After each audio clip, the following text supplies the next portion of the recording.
Hola, ya estamos en el libro de Jueces. ¿Y qué tal si vas respondiendo ahí en los comentarios cuál de los 14 jueces de este libro, donde está incluido también Samuel dentro de los 14 jueces en Israel, cuál es tu favorito o con cuál tú te identificas más?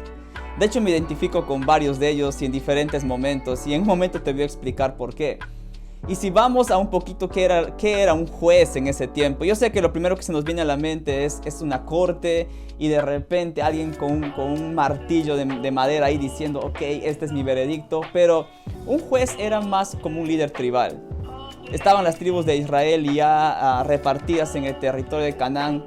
Y según la historia y según lo que se lee en el libro, hubieron momentos donde Dios levantaba a alguien para liberar a su pueblo. Y ahorita vamos a hablar un poco más de ello. Y ahí se levantaron los jueces. Ahora, la introducción del libro nos puede decir de que realmente el pueblo de Dios había decidido darle espalda a lo que Dios había dado. Esos momentos sumamente gloriosos de Josué conquistando el territorio de Canaán y todo el pueblo celebrando, como que habían quedado un poco más en la historia. Esos grandes discursos de Moisés y de otros líderes, de Aarón ahí con el sacerdocio del pueblo, ya era un poco parte de la historia anterior del pueblo de Israel. Pero aquí en Jueces nos muestra lo que puede pasar con el ser humano, lo que puede pasar con una persona, por más que conozca acerca de Dios, pero si no tiene una relación personal con Él. Si solamente sabemos las historias que nos cuentan, pero no tenemos una cercanía y una relación personal con Él.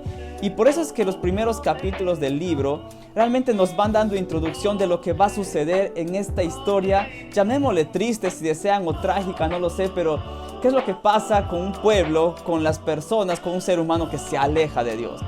Y de hecho se convierte en una especie de espiral, pero que cada vez va de caída y cada vez más profundo y más profundo. Intentaban sus fuerzas, pero no podían, iban más profundo y más profundo. Y todo el libro hay una narrativa que se va repitiendo. Y es el pueblo de Dios adoptando costumbres de pueblos que ellos debieron haber arrojado, debieron haber desechado, pero adoptando costumbres tan viles hasta, por ejemplo, sacrificar humanos. Hasta ese punto habían llegado. Y de pronto tomaban estas costumbres y les iba fatal, o sea, les iba malísimo. Eran oprimidos, eran otra vez tomados como esclavos en muchos casos, destruidos, robados, etcétera, etcétera. Y se acercaban a Dios y le decían, Dios, perdónanos, queremos regresar nuevamente contigo. Y Dios levantaba un juez y los liberaba y nuevamente ellos celebraban. Pero nuevamente el círculo se repetía. Otra vez tomaban costumbres de estos pueblos y otra vez eran oprimidos, otra vez se arrepentían, otra vez Dios los liberaba y otra vez se repetía el círculo, pero cada vez era más de bajada en bajada y en bajada. Entonces, estos jueces eran personas que Dios levantaba justamente para liberar a su pueblo cuando ellos clamaban y decían, Dios, ya no podemos más. Pero vuelvo a repetir, este pueblo de Dios, el ser humano sin Dios, realmente la vida se le va en espiral para abajo. Necesitamos a Dios. Y una de las cosas que me llama mucho la atención de este libro es en los versículos finales, en los capítulos finales se repite mucho esta frase. Y no había rey en Israel y todos hacían lo que les daba la gana. Esto es triste, ¿por qué? Porque Dios estaba presente. Dios estaba ahí y en realidad lo único que tenían que haber hecho, es más, cuando digo tenían que haber hecho, realmente es cuando yo digo, aquí lo tomo también personal, lo único que debemos hacer es reconocer que el Señor está presente. Y que Él ya puso claridad para su pueblo. Él había dado una gran misión a este pueblo, tal como lo hace con cada uno de nosotros. Entonces Él sí estaba presente, pero ellos no lo veían. Pero Él estaba ahí levantando en su fidelidad personas que los rescataban constantemente. Y honestamente este libro es bastante especial si vemos del lado de Dios su gracia, si vemos del lado de Dios su fidelidad, recordando su identidad al pueblo, recordando esta identidad a los jueces, muchos de ellos escondidos, muchos de ellos diciendo, no, yo soy el menor de todos, ¿qué voy a hacer aquí? Y Él diciendo, no, tú puedes, yo te escojo a ti, tal como lo hace con todos nosotros. Nos llama por nuestro nombre y nos da poder en su espíritu para levantar y vencer a los enemigos.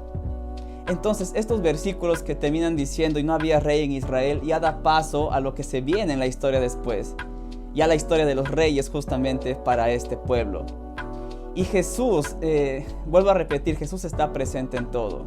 Recuerda, cuando hablamos de la gracia, no estamos hablando de un concepto, de una idea, estamos hablando de una persona, y esa persona es Jesús. Por eso es que en el versículo 1 del capítulo 2 de Jueces dice: y el ángel de Jehová se acercó a decirles: hey, yo estoy para rescatarlos.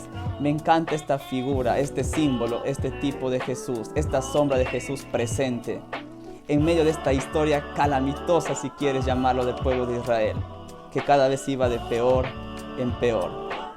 Entonces la fidelidad de Dios, su gracia presente en todo momento, levantando personas para liberarlos.